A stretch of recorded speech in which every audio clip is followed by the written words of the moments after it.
This opening hook will take me roughly 5 to 6 seconds to say, and in that time, an area of forest the size of a football pitch is lost.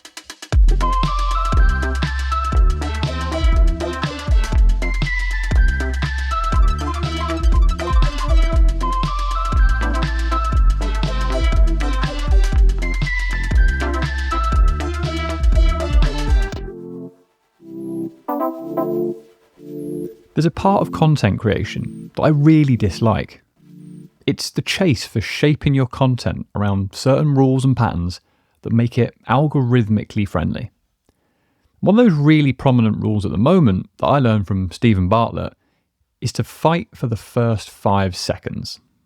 By which he means that if you don't hook people in that opening 5 seconds of your video or your podcast or your short clip, there's a good chance that you're going to lose them and they're not going to stick around to the end.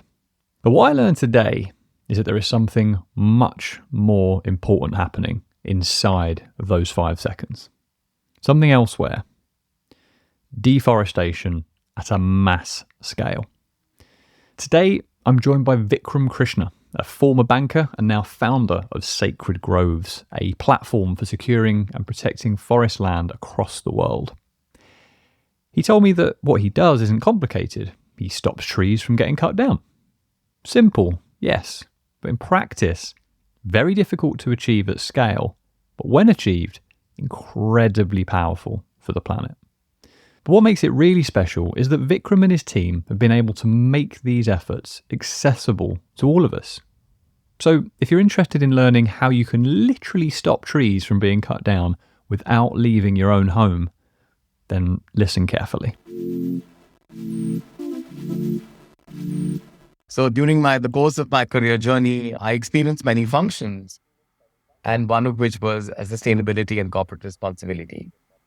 So as a part of that journey, as early as 2013, 2014, I started getting access to a lot of the climate facts, and I started witnessing how the world reacting to those facts. So, one number that concerns me is that, every 5.5 seconds, a soccer field equivalent of forests are destroyed. And the other number that concerns me is, and it should concern everybody else on the podcast as well, is that we are witnessing a period in our lives where the earth each year is going to get hotter and hotter. So 2023 was the hottest year in human history. And unfortunately, 2024 is going to get even worse. Yeah. We're also seeing, the impact of our consumption. So, when you look at waste, for example, I'm talking to you on my laptop and I can imagine our own a desktop, right? So just mobile phones alone, to give you a sense of the scale of the problem, there are more mobile phones in the landfill than humans on the planet. And it is going to get progressive. So anyway, I don't want to blow your mind with these ugly truths, but that is what it is, right? So my response to this was my family and I, Monisha and I, who run Sacred Groves along with a friend of ours, Sudhir, we were discussing this over several months, and we said, we have a choice to make, right? Which is to either accept this or do something about it. Yeah. So that's when we decided that we will purchase our own forest. Yeah. And I didn't even know at that time that a forest. Just like that. Yeah. You just go ahead and buy a forest. We'll identify an old forest that's up for sale, at a danger of getting destroyed, and we'll just protect it. So it started off like that. Yeah. Yeah. And a year later, I was like, oh God, how tough is this? I mean, can forest even be purchased? So anyway, when I was on the journey, it kind of got people also quite curious, and they said, look, if you're doing something like this, don't do it alone. Figure out a way for us to get involved as well. So where it got crystallized was when I visited a sacred forest in Meghalaya, which is on the eastern side of India. And we were escorted into the sacred forest, which was there in our itinerary. And, we were taken in by a local indigenous person. And the reverence with which he introduced that forest to us somehow completely moved us. And that's when we realized that, the time has come for us to probably figure out a mechanism and a way where people can get more involved with nature. And the context to it is that we travel a lot, and wherever we go, whichever part of the world we travel to, we see nature as an afterthought. And as a result of that, common everyday people have probably lost that sense of connection with it. So the nearest forest to somebody in New York or London or Dubai or Singapore or Mumbai is a few hundred kilometers or miles away, right? So that distance creates that sense of disconnect. So therefore, we said that let's create an organization, let's create a platform that allows people to actively participate in the process of conservation and protection of forests. And that's how Sacred Groves was born. Since then, we've protected swing forests with the help of guardians who are essentially environmentally sensitive people like you from 50 plus countries. And the journey Wow. continues. Wow. Well, we'll definitely, we'll tuck into the details of how Sacred Groves work. We'll definitely do that. I think what I'm keen to just make sure we've got a good understanding of, and again, maybe you don't want to give too many doom and gloom numbers, but I think, what I'm trying to do here is we talk about creating a positive impact, as the name of the show goes, and the inclination of the positivity element. To get there and to do that, we do have to address the issues at hand. Absolutely. And they are worrying. So while this does play, of course, into climate change as a much bigger picture, I guess the very precise area that you're looking at is deforestation, right? It's trees coming down. So let's just talk about that for a moment. Let's talk about deforestation. I mean, you mentioned the one stat of, what is it, every 5.5 seconds, a football pitch worth of trees goes. What else can you tell me about the realities of deforestation? How big is this problem? Yeah, so I think the start point to making a difference is to just be aware of the situation. Just be a little more conscious about the facts, and then coming up with your own mechanisms to make a difference. I think that's really where I come from. Yeah. So unfortunately, there aren't many positive facts I can tell you about nature at the moment. So 40% of our plant species are at danger of extinction, assessed plant species. So to set that into context, IUCN has about 1.2 million assessed plant species. Scientists estimate that there are about 8 to 10 million species on the planet. So out of that 1.2 million species assessed, there are plants and then there are animals and there are other buckets. So amongst the plant species, 40% are at a danger of getting extinct in the next 10 years. And every year, that's not long, is it? That's not far away. Every year, between 1,500 to 2,000 of the assessed plant and animal species are going extinct. So you can probably think about this as, say, 5 to 6 every day species going extinct. So it's a pretty staggering problem. And I think what everybody needs to realize is it is what it is. I mean, the world is the way it is at the moment, but that doesn't mean it should be exactly like this in the future. So my point is that everyone can act and do things in their own way, which can make a positive impact, right? So absolutely, yeah. So when I look at my own journey, it's before we decided to get into forestry, I'd made a commitment on recycling. So everything in my house is recycled.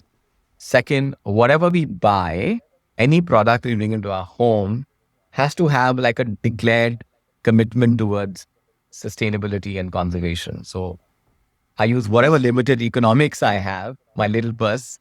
I try to make sure that whatever I buy is declaring that it has a positive impact.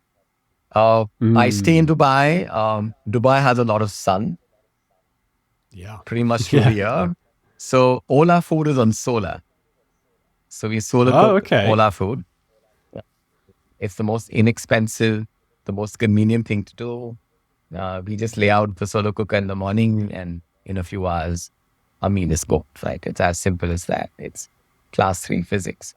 We drive EVs, but we compost. So I have a little patch in my house, and whatever we could grow from that patch. We produce our own soil. So essentially all the organic waste goes into the area, that we live in. So I'm just trying to give these as examples because this is my story. So equally, Sam, you have your own story about things you can do. You have your own context about things you would like to do more. So what I encourage everyone to do is and these are people who could be running very large organizations, but they are environmentally conscious today. I say start with yourself first. What are you going to do differently from tomorrow morning onwards to make sure that the footprint that you leave behind, the trail of trash that you leave behind, is a lot more sensible? That's one. Yeah. Second, influence your house. So there could be others in the house as well that you're living with. Yeah. How can you make sure that whatever collective decisions you're making that's coming into your home, that's conscious? Yeah. And then go further after that, which is look at your company. Yeah. Everyone can do stuff in their organization. And when you're looking at these kind of topics, which are a lot greater than who you are, I've been very pleasantly surprised to see how receptive people are. So, like for example, I've been involved with some organizations which, after the first meeting, removed all their bins. They removed all the plastic bottles that are available, in their office, and suddenly they found that a few trucks of plastic bottles that was going out of their offices every week had just disappeared. And of course, it was making a positive impact, right? So it's just about thinking about yourself, your family, and the companies that you work for directly run it or are a part of that organization. Just think of an influence which is greater than yourself and enjoy that journey, because there's a lot of doom and doom about this, right? So climate action can be super fun as well. Because when you actually get a bunch of people together to say, hey, listen, let's ideate, let's brainstorm, let's do things better. How can we reprogram ourselves? How can we make our place of work a little better? How can we influence our products and services and impact at scale? It's incredible because suddenly it opens up new bulbs in your own head. Yeah. You start thinking differently. Absolutely. I'll give you one example, one live example. So we started talking to a very interesting jewelry company. They have showrooms in London and Paris. They call it W Salomon. Their owners got in touch saying that, hey, we are very keen on conservation, and, we also want to innovate because jewelry business is an extremely competitive business, right? So we want to actually access a much larger target audience. We've done well in the past, but when we look into the future, we feel that we need to do things differently. Yeah. So I said, hey, how about bringing nature into your value proposition? He said, oh, that sounds like a plan. How do we do that? Yeah. So then suddenly we rolled up our sleeves, got chatting about what's happening to the world around us. I showed them our forests and our apps and that whole ecosystem that we represent. They got their designers involved.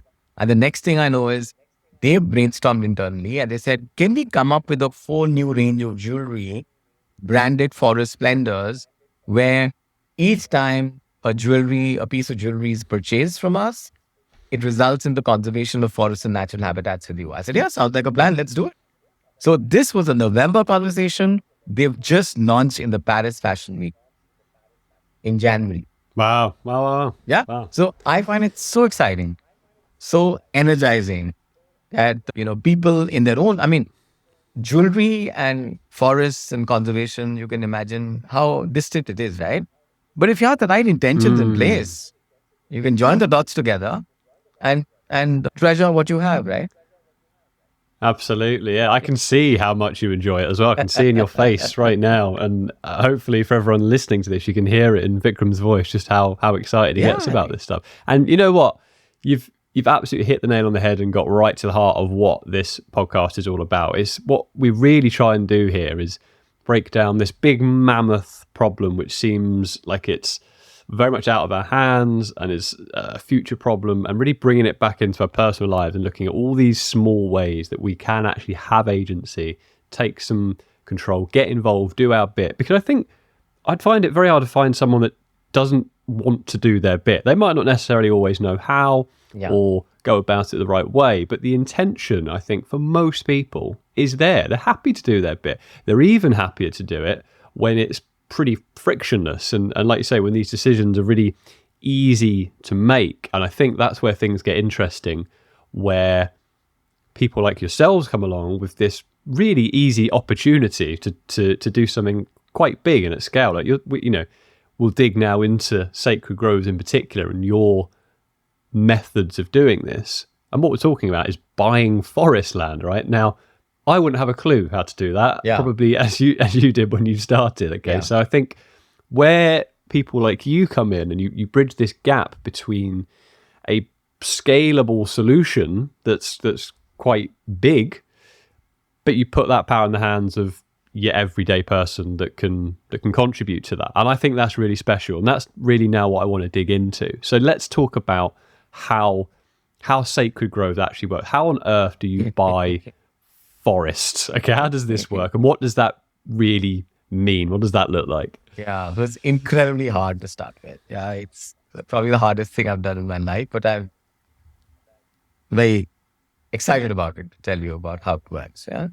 So the first thing is that a lot of the world's forests are in private hands. And from time to time, these old growth forests, so, I'm classifying them as 150 years plus because, I want to protect forests which are as biodiverse as possible. So a biodiversity of a 5-year-old forest versus a 150-year-old forest is a multiple of some 50x in terms of species. So first is that we identify forests all over the world that are for sale right now, and they're designated as commercial land. Right?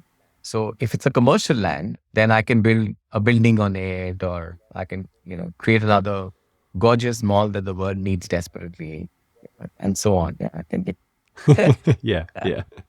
So what we do is, once we've identified that land, which is a commercial land, we are a designated community interest company. So we are a UK community interest company. Why we are that is because a community interest company has a provision called the asset lock, which basically means that when I onboard a commercial land and call it a conservation asset, then it becomes a conservation asset forever, as per the CIC Act. So, right, okay. So, the first principle is that a conservation asset is now permanently established for the life of the company.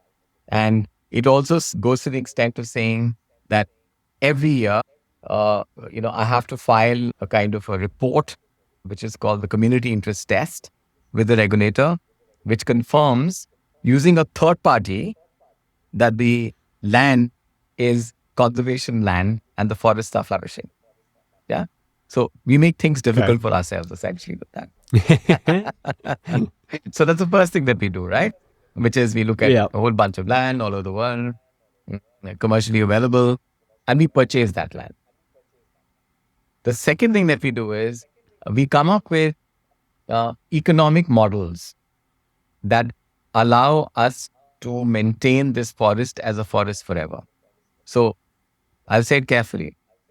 Today, the only way to generate any value from a forest at scale is by cutting it down.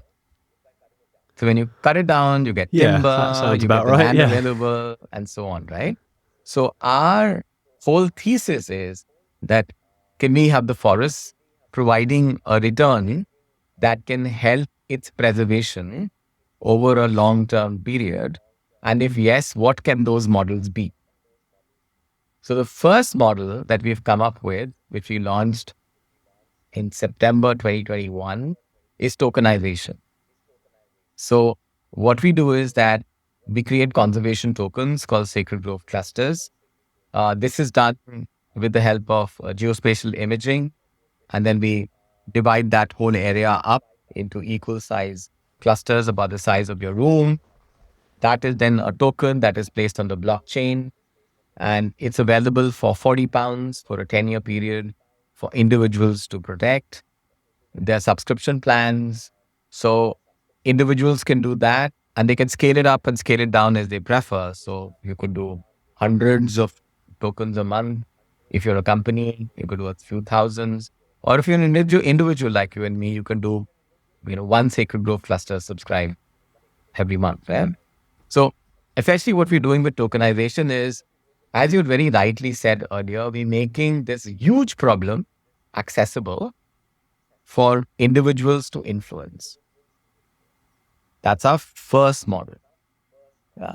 The second model is what we call conservation commerce. And the first company that understood this and worked with us really well, and I must claim that we are not the originators of this concept. Patagonia is a stunning example of this. They've written the playbook for this. Yeah, fantastic they are company, aren't they? fantastic, Really, really cool company. Yeah. So I'm deeply inspired by Patagonia, and I feel that every company can have some element of Patagonia in them, which is really what conservation commerce is. Yeah. So what conservation commerce essentially suggests is bring nature into your business value proposition. So if there are 10 reasons why somebody should buy that lovely sweatshirt that you're wearing, then the 11th reason is conservation. The example I take is of the first company that did it with us. It's called PR Nation.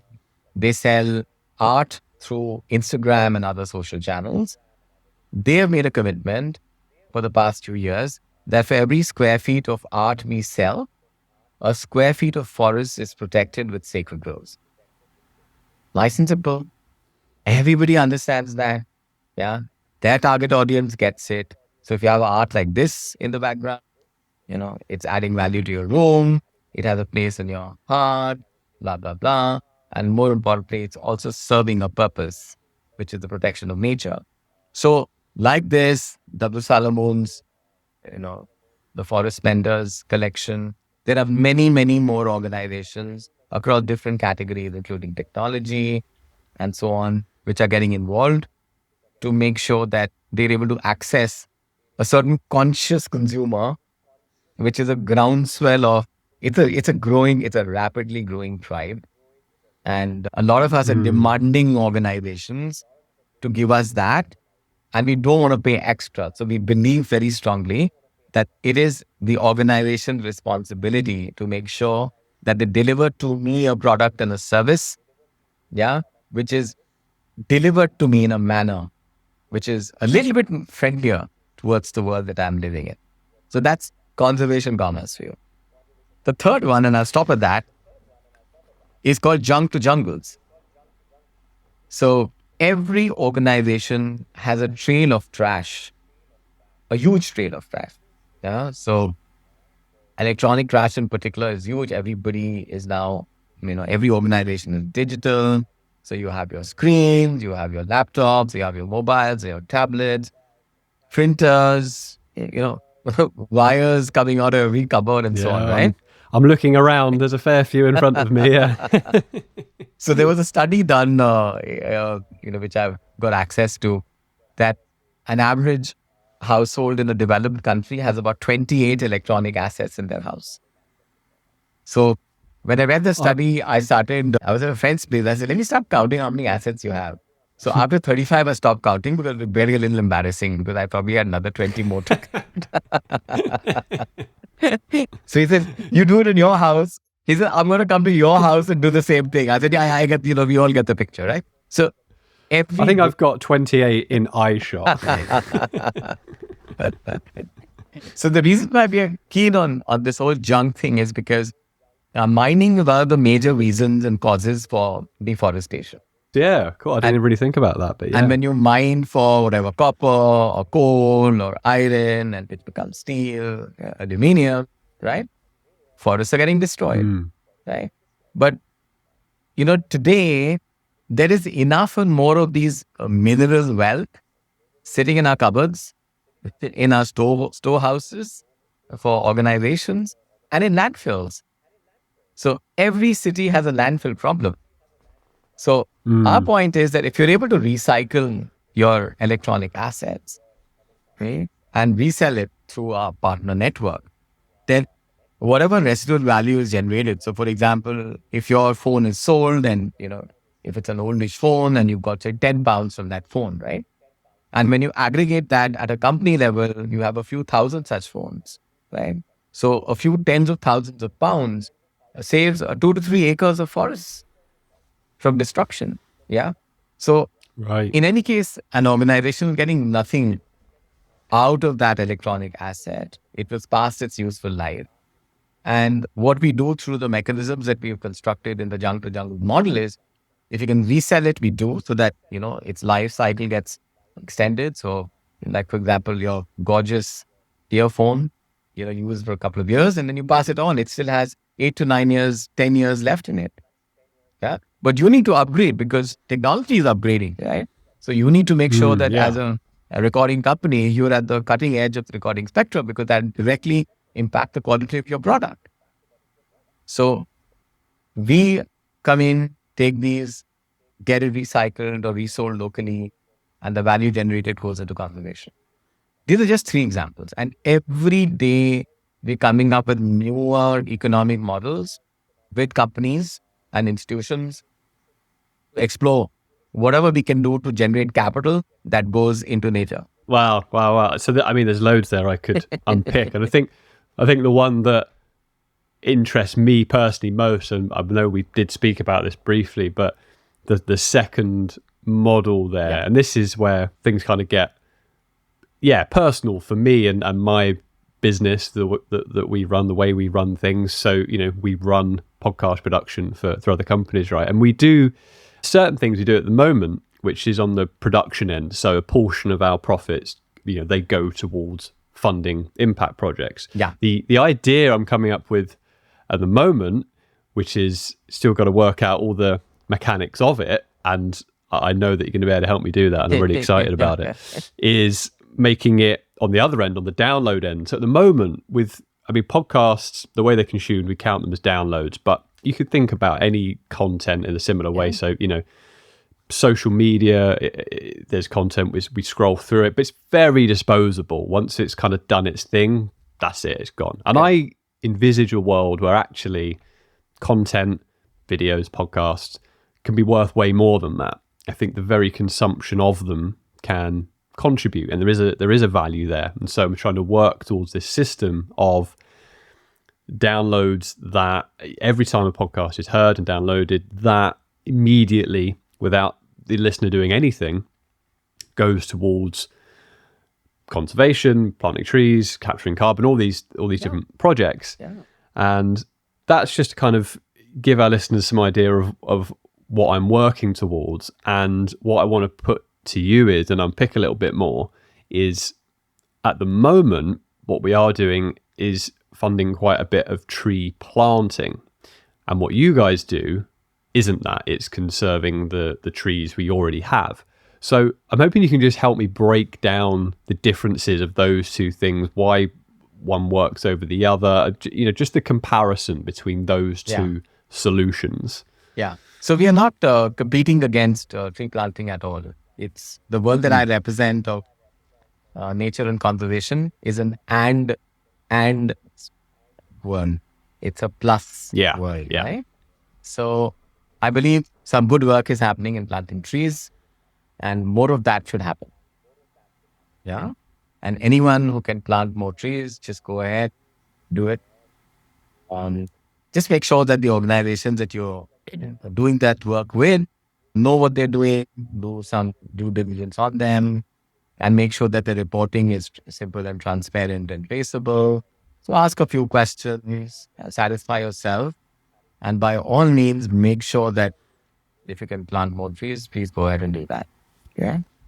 Where we are coming from is that I do not see enough work happening on conserving our existing forests and natural habitats. Yeah. And the science on this is quite clear. There are several reports which clearly suggest that just preserving our natural assets in its current form and shape, could be a very significant part of the climate solution for the planet. So we take that as a guidance. We take that as a sort of a reference point.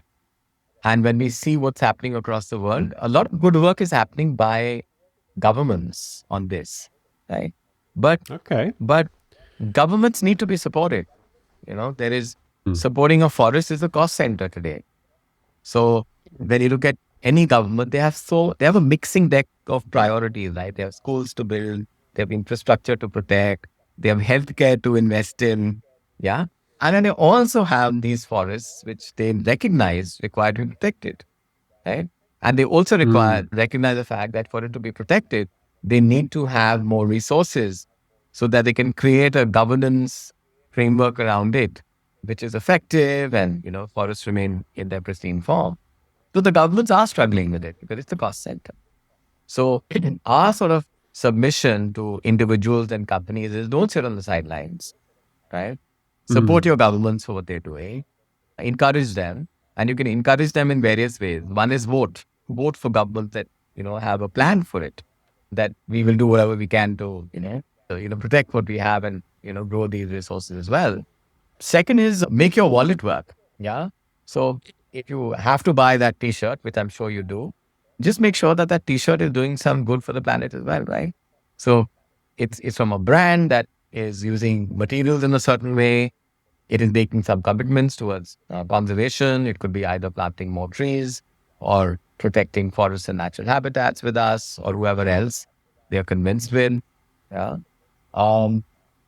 So essentially, I just felt very, very strongly that I'm unwilling to accept this statistic of a soccer field going away of forests every 5.5 seconds, right? Yeah. So if in my lifetime I can influence that, then for me it'll be a job well done. And the good news is that all of us can do it. Absolutely. Yeah. And that's what I love about your idea. And just so I've got this clear in my head, am I right in saying that you buy forest land that could, in theory, anything can be done with it? The owner of that land can knock it down and build whatever they want on it. And actually you come in, you buy it and do nothing with it. You leave it as is and let Mother Nature do its work. Absolutely. In fact, we bought our forests in Nova Scotia in Canada. This basically connects a freshwater lake called the Haley Lake to the North Atlantic Ocean. And it's surrounded by bird sanctuaries. It was up for sale. And again, I could have done anything with it. I let that be, and we did some intervention on the forest.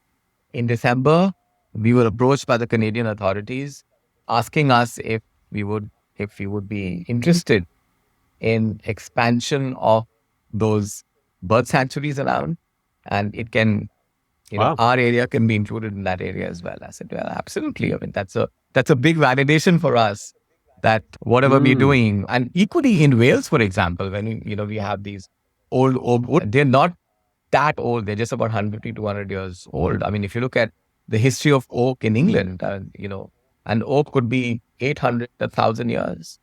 And unfortunately, there are very few oaks left. Just Google old oaks in the UK, and you'll find 1 or 2 or 3 sites which are like a tourist attraction.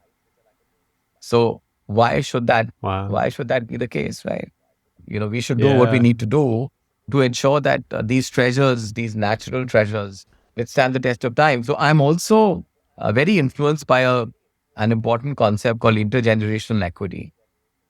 And what intergenerational equity, without throwing another big word on the table, what it essentially means is that it is the responsibility of each generation to leave behind better for the next. Yeah, as simple as that. Absolutely. Yeah. So it's my responsibility to make sure that this brilliant world that I inherited and I enjoy, I'm doing whatever I can to make sure that my children get a little better of that. And I'm not drawing up from the resources in my lifetime so that I leave a negative bank account. Of course, you can't take a banker out of a banker, right? So you can't, it's almost like I don't want to leave a negative account for my children. I want that to be as positive as possible so they can do what they want to in life, whatever they aspire to achieve. Yeah. It's a great way to think about it. And there's a quote, and I'm gonna totally forget who said this, but a way we can think about it, and I'm sure I've mentioned it on the show before, but rather than thinking that we inherit the world from the generations above us, we actually borrow it from the ones coming after Absolutely. us. And so, Absolutely. you know, look after it. If you borrow something from Correct. someone, you Yeah. know, you look after it. Absolutely. And yeah, it's great to see more and more solutions and ways we can do that. Correct. I'm just wondering, out of curiosity, like how far can you go with this? How much forest land is there to buy? Is that readily available? I mean, obviously it's not a click and collect from Amazon type job. It's quite a process. But how much is available? So how much of this can you buy? So we are looking at about 1 million acres over the next 6 years to protect. 1 million acres. What's that? What does that paint you a picture? Yeah, so it's about 2.5 times the size of London. Oh wow! Okay, oh that is big. I mean that is not a small amount of land at all. And it's 2.5 times the size of Houston and New Delhi as well. So it is a decent area, not as large as we want it to be, but it's a good start. Yeah, it's a good start. And is there the possibility that forest land that currently isn't privately owned? Yeah. Can that expand that number, or is that kind of it? So that's another work for us, which is to collaborate with countries and governments to say that allow us to come in. Let's see what we can do together. You know, we could become a mechanism for you to start generating additional income that can then get deployed towards conservation efforts. So, for example, when you look at forest staff in different parts of the world, they're quite poorly paid, unfortunately. So it is not the most coveted job on the planet, because the economics of it are very weak. Equipment is very poor as well. Okay. Yeah, so sometimes poachers come with the latest machine guns that they have a rifle, they have to load something into it and then pick it and then, defend themselves.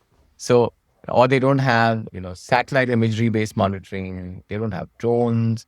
So there's a lot that can be done to make the existing infrastructure of forest management a lot more updated, which is capital intensive. So our recommendation to governments is that in those cases, we don't want to own the land, because if the government of UK owns the land, then the society would trust the fact that the government would, take care of that land. It's a government's responsibility. But we recognize that there's a little bit of help that the government needs from a capital side. And then that's where we come in to make sure that that's available. So there's a lot that we can do. We've been talking to a few governments. We were also at COP28, which was in the UAE. We were involved in various forums. So it's a process. Yeah. At least, of course. These things don't happen overnight. So it's a process. The conversations are still on.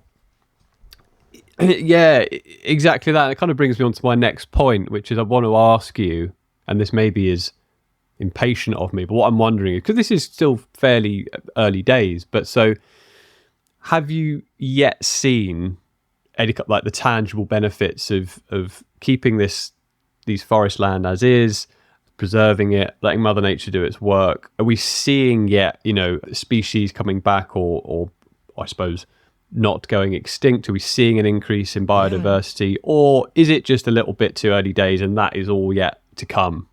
Yeah, so in Canada, in Nova Scotia, we've seen, and we have, the endorsement from the government as well. They have done independent studies and they have come to us saying that we've seen species of interest that have been found in your area. Right. So my assumption is it wasn't there earlier, and now they've found it there because that area is undisturbed. Also, hunting was allowed in Nova Scotia on our land. And now we made it very clear that this is a privately owned land. It's a conservation area. And, hunting is not allowed. So a whole bunch of ethical hunters, when they get to know that this is a conservation area, they stay away from it, and that makes a difference. Even in Wales, for that matter. So last year when we were visiting forests in summer months, I got super ambitious, and Maurice and I said, we're going to take our parents along and our families along, right? So here we are, landing up in Wales, and it was so hot. it was just so incredibly fun. And we were worried that, we're going to take the family out during the day and it's like almost touching 40 degrees. What would their reaction be? So when we reached the area, thankfully, our forests were at least a few degrees cooler. There was still a bit of flowing water in our area, and the bed of moss and lichen was still the carpet that we had seen it as. So we were actually quite pleased. And of course, Carter Jonas, as they're doing their assessment year on year, their last report for 2023 was "The birds are back." That was the headline. Wow. So we were very pleased to see that. So yes, it is making a difference. We are pleased to see that. And we are confident that, this has given us the ability to protect more and more areas, of course, with the help of people and companies. We cannot do this alone. It's a team sport. Absolutely, yeah. I mean, let's do that. Let's let people know how they can get involved. So, walk us through what options people have got with Sacred Groves. Yeah. So I would say that with Sacred Groves, obviously, you can subscribe to the Sacred Grove clusters. It's £40 per cluster. Take at least a year subscription. It really helps us. But more importantly, talk about this in your organization. Not just Sacred Groves. Talk about environment in your organization. One of the organizations that I was working with the other day, I said, so they have a chair in their meeting room, which is for customer. So they keep an empty chair for customer. So I said, if you can keep an empty chair for nature along with the customer, that would be quite amazing. So they all said, yeah, that's a fantastic idea. I don't know whether they've kept 2 chairs vacant. But having said that, just make sure that as you are taking decisions on behalf of your organization, just ask yourself, can the planet also benefit from this decision? And spend some really time. Is the biggest stakeholder, isn't it? Yeah. So spend some time thinking about it, right? And in every decision, moment you ask yourself this question, can I, through this decision, make the world around me better? You'll come up with some answer. Maybe you come up with no answer for, the first 10. Maybe the 11th one has an answer. But at least you reached a better place than where you were. That's second. Third is become an active consumer of this information. Don't doubt the science behind it. I mean, I'm in so many forums where one of the frustrations scientists have is that, sometimes they're not taken seriously enough. Or, so one of them said that, I present scientific studies to large organizations and I can see people just glazing over the study saying, can we move to the next slide? This looks a little busy. Yeah.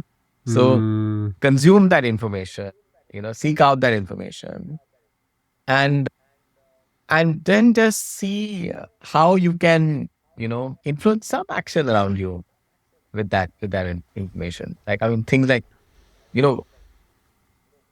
a quick thing you can do tomorrow morning is your wallet. Don't buy anything which doesn't have a commitment toward sustainability. Yeah, or environment. Don't buy anything, right? It won't take you much effort, right? But every product category today, yeah, be it clothing, be it electronics, be it travel and tourism, any category that you take, yeah, has interesting organizations. So, for example, when Monish and I travel, we make sure that the property that we are staying in has a very clear sustainability promise. We were in a place recently where pretty much everything was recycled. All the food that was being served to us was locally grown. Yeah.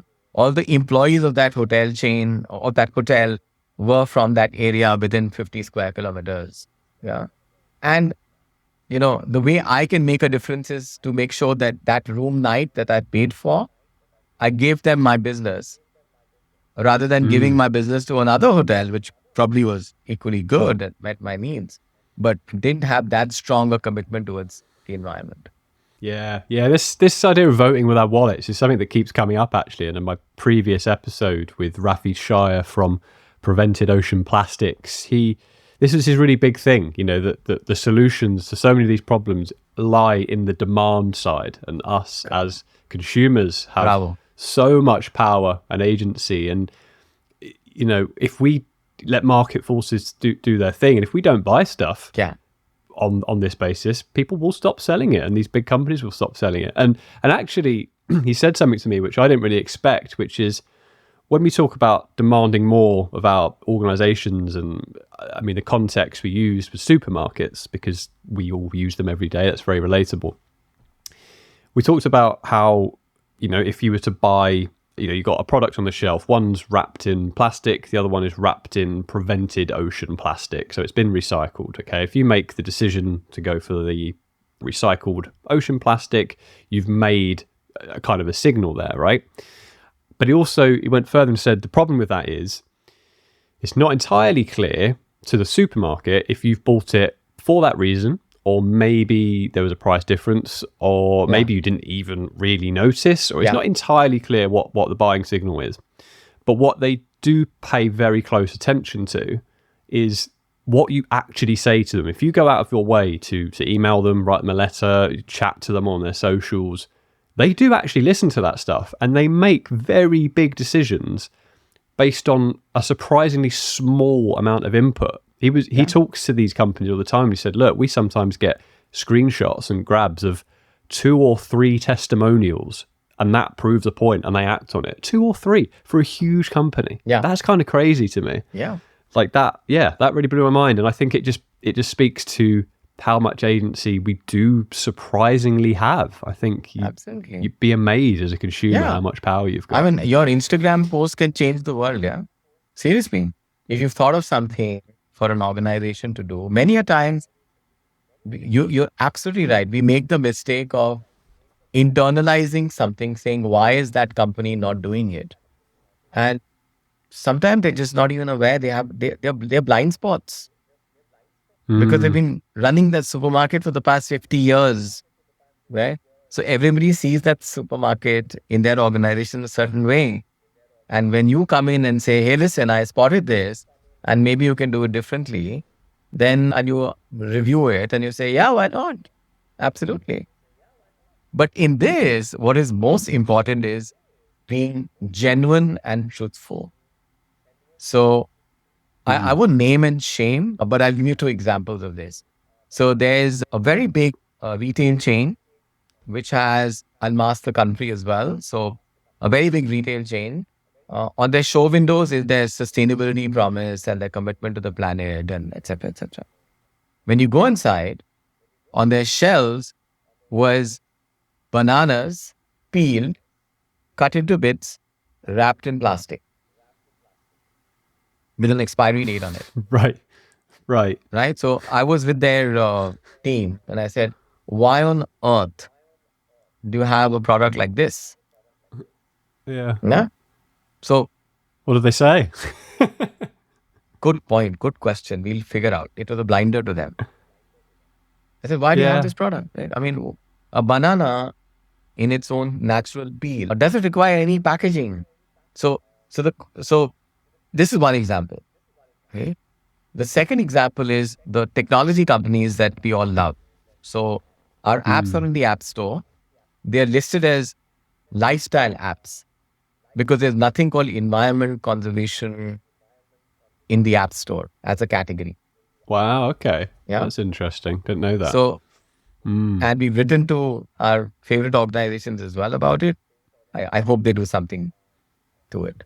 Like the other day, I met the chief executive of a social media platform, and he said, "You're not on my platform." I said, "Yeah, I guess I'm a little old for your platform." He said, "Oh, absolutely, what rubbish! Please get onto my platform and give me feedback about the onboarding experience." And as a part of that onboarding experience, they asked, there was this whole category of my interests. So I wanted to say my interest is in, conservation, wildlife protection, recycling. There was not a single interest item related to conservation and environment in their onboarding process. And they were telling me about what a wonderful job they're doing on their sustainability journey. And I pointed it out to them saying that, I love what you do. A lot of respect for this fantastic product that you've launched. Yeah. I'm glad that a few 100 million people are on it. But don't you think a little change like this can influence the world differently? So, my job, and it's not just my job, it's everyone's job, which is companies have blinders. By writing to them, by connecting with them, at least you've done your bit in terms of, thinking about the greater good of the others. It doesn't hurt. It just takes 5 minutes to write an email. Probably takes a second or two to, tweet on your platform. But point it out. Don't sit back. Absolutely. And it comes down really to the heart and the key mission and vision of what our company is all about, which is conversations, the power of conversations. And just like this, as we converse and we exchange these ideas, you can do that with really big companies, surprisingly. You'd Correct. be amazed at how accessible they are. And I find that really, really fascinating. We mentioned about not naming and shaming. And I'm actually now going to ask you to do exactly that, but in the positive sense, because I'm going to wrap up now with my closing question, which is something that we do at the end of every episode, which is to give you the opportunity to give a shout out to someone that you think is really making a positive impact in the world. And that can be someone that you know personally or otherwise. It can be an individual, a business, an organization, just anyone that you think is a change maker that we need to talk about. Okay, very interesting question. So, who inspires me personally is indigenous communities all over the world. Okay. All you have to do is to just see how their lifestyles are integrated into nature from a socio-economic, even religious perspective, right? And how, so one of the communities I was reading about the other day, they look at any problem as an intergenerational problem. So they actually address it as, my grandchild. How will my grandchild respond to this decision that I'm taking today? So there's so much more. Look at any indigenous community anywhere in the world. If you look at Canada, for example, you have the First Nations. In the Amazon, you have probably every 100 kilometers, you have a tribe, which probably has a different language as well. Go into Asia, I mean, it just gets richer and richer. Europe. So there's a lot of wisdom that these local cultures had. And somehow with modernization, some of that has become subservient. So what we just need to think about is, well, going back to the future, and bringing some of those elements back into our lives and get inspired by those and then implement that in our own way. I like that. Yeah, I like that. It does feel to me like there's, certainly my generation and probably the one before, there's been a big drive forward and constantly looking at the future and the next thing and the next technological leaps and steps we can make. And actually, if you just take a moment to look back, just briefly, look at where we've come from, there's certainly some very valuable lessons from there. Yeah. And certainly now, if we're realizing that our lives being so disconnected from nature and the planet, like it's this other thing and not something that we are integrally attached to, if we're in that place and we're realizing that maybe we need to revise that and wind back, then yeah, you're absolutely right. Let's look at the people that have always lived like that and still do, and are living very, very fruitful lives. So I think that's a great shout out. And what I recognize is that they all have that sensitivity that it takes a drive to be successful at anything, right? And even if you look at your own modern lifestyle today, so for example, this podcast, if you're still listening to this podcast, right?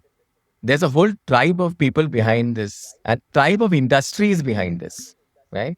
There's a whole industry that's made mics. There's an industry that has made this laptop.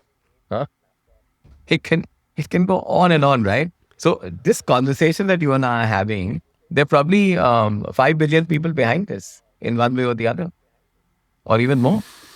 Yeah. Right. So If the Yeah, moment we wow. recognize this, that in every positive decision that we get the benefit to experience ourselves, a whole tribe has made that happen for us. So when we take that next decision, if we just think a little beyond ourselves and be a little greater than ourselves in that context, and how hard is it actually? It isn't, right? That's a great place to wrap up. Vikram, thank you so much. I really, really appreciate time. I've loved learning about Sacred Groves. I will, of course, have links to Sacred Groves and how everyone can get involved in the show notes. And I think it's still really early days for you guys, and there's clearly so much more potential and growth and positive impact that you guys can have. So I'm going to support you guys. I really, really appreciate the work you've managed to do up to this point, and long may it continue. Thank you so much, and delighted to be here today. We're quite proud of the work that we do here in funding impact projects. And it's not insane levels of funding we're talking about, but what we're proud of is that everything we do gives back. And one of the ways we do that is by taking a portion of income generated from podcast production and using it to fund impact projects. And up to this point, that's been primarily done through our partnership with Ecology. And their main means of improving the world is planting new trees. It's not the only way. They fund wind farms and other projects. But what I was unaware of until I spoke with Vikram is that this is far from the silver bullet that it sounds. About 80% of newly planted trees die in the first 2 years, and mismanaged programs can actually decrease the biodiversity in an area. Now, that's not to say that they're all bad, and actually the programs that Ecology run are very well managed, and they do have very good credentials.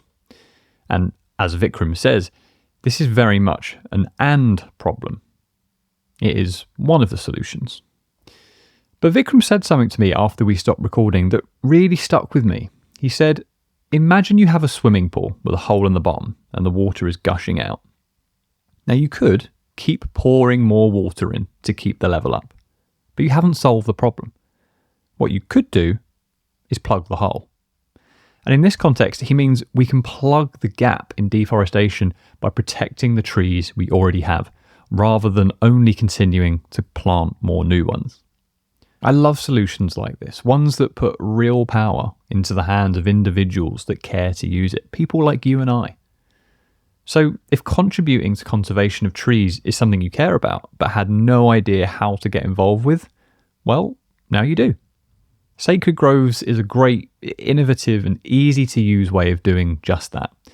The link is in the show notes. And finally, I just want to thank you for being here once again. And if I can, just ask you to share this episode with anyone that you think would find it useful. I'll see you next week.